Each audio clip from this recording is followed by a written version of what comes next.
etimologis, secara lugah, secara bahasa, Idul Fitri kembali kepada fitrah. Apakah fitrah itu? Fitrah itu bisa berarti suci, bisa berarti orisinil, asli. Artinya manusia kembali kepada orisinalitasnya setelah melakukan perjuangan berat melawan hawa nafsu selama sebulan penuh. Karena Nabi SAW setelah pulang dari perang Badar yang dahsyat itu, perang besar itu, di mana umat Islam yang cuma 300 orang melawan 1000 kafir Quraisy saat itu, betapa berat perang itu. Lalu Rasulullah SAW berkhutbah di depan para sahabat.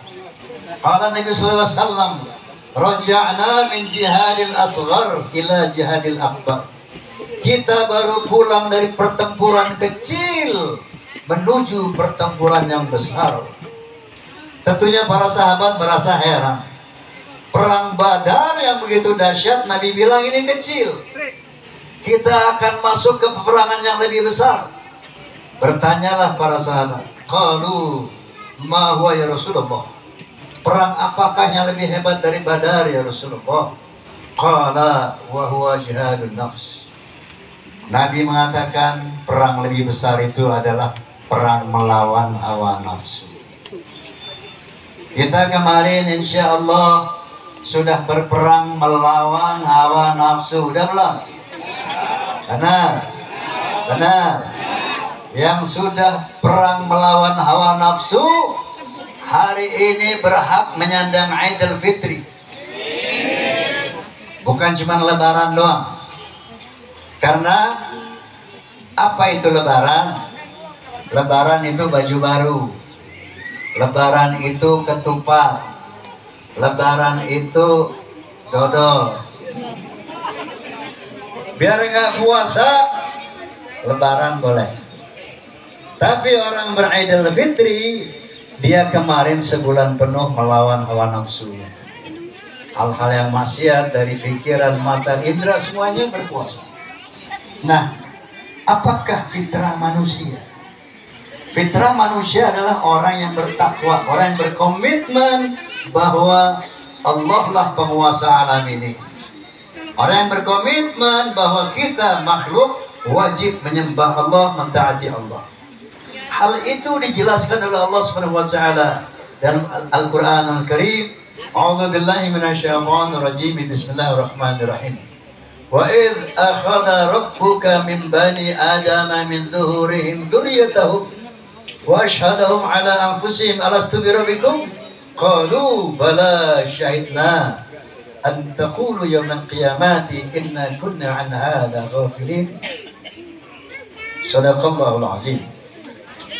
Artinya, ingatlah ketika Allah Subhanahu wa taala Tuhanmu mengumpulkan seluruh keturunan anak Adam dari punggungnya. Artinya dari tulang sulbinya. Manusia itu berasal dari sperma. Sperma itu ternyata berpusat di tulang sulbi, tulang punggung. Aku keluarkan semua keturunan anak Adam dari tulang punggungnya. Wa asyhadahum ala anfusihim. Kemudian aku persaksikan diriku kepada mereka semua.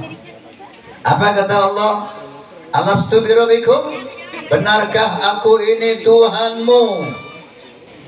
Qalu bala syahidna. Saat itu manusia keturunan Adam yang masih menjadi ruh, belum menjadi fisik seperti sekarang, menyambut pertanyaan Allah. Bala syahidna. Benar ya Allah, Engkau Tuhan kami.